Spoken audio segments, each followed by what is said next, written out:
Hello বন্ধুরা, আজ চলে এসেছি খেজুর গাছের রস কিভাবে কত স্পিডে পড়ে। দেখো এখন কত স্পিডে পড়ছে, দেখো কতক্ষণ লেটে পড়ছে। এই গাছটা পরিষ্কার করার পর কত তাড়াতাড়ি রস পড়ে সেটাই আমরা আজ দেখাবো। আর একটা ঠিলি পেতে দেবো, ঠিক আছে? তারপর পরিষ্কার করা দেখাচ্ছি। গাছটা আমরা পরিষ্কার করছি। এই দেখো গাছের কি অবস্থা, দেখো গাছটার। এইগুলা সব পরিষ্কার করতে হয়, এগুলো গাদ বলে সব। এই নোংরাগুলো পরিষ্কার করার পর কত স্পিডে রস পড়ে সেটাই আজ আমরা দেখব। প্রচুর নোংরা হয়েছে, প্রচুর।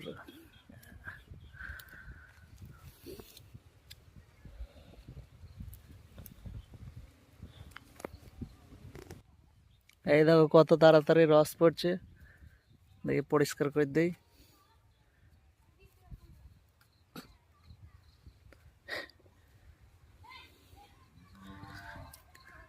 দেখো এই কত, এই ছোবরাটা দিয়ে একটু আঁকড়া করে নিতে হবে নাকি? নোংরা হয়ে গেল তো, মুছে দাও।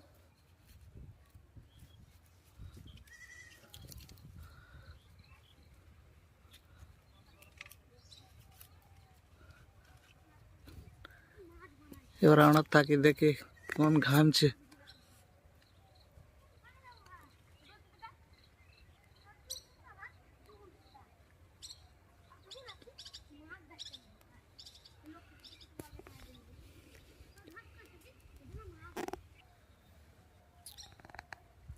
রস নামছে এবার আস্তে আস্তে।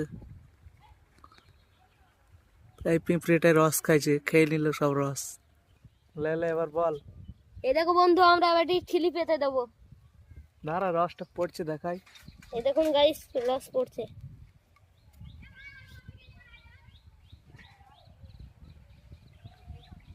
দেখো বন্ধু, আবার রস দাঁড়া, পড়ছে। হাতে নি রস। এই দেখো দাঁড়াও, ভালো একটু স্পিডে রস পড়ছে তো। ভালো স্পিডে রস দেখাইছি পড়ছে। করে। দাঁড়াও দাঁড়াও গাইস, এই দেখুন রস পড়ছে। 100 ঘন্টা লেগে যায়। 2-3 ফোঁটা পড়লো। এবার এই দেখো ঠিলিপাত। ঠিলিটা এই দেখো পেঁচে দিলাম। এই দেখো ঠিলিটা এই দেখো রাজু আমাদের ঠিলি পেতে দিলে ঠিলি এখন। পেটে দিলাম। এবার এই রসটা জাল দিয়ে গুড় করে খাবো। বলে এবার অন্য গাছে যাবো। দেখুন গাইস, এই গাছটাও তো রস শুকাচ্ছে। এই গাছটাই তো রস শুকাচ্ছে। বন্ধু, এখন অনেকক্ষণ হয়ে গেল আমরা গাছ পেতেছি, এবার রস পাড়তে যাবো। তো দেখ,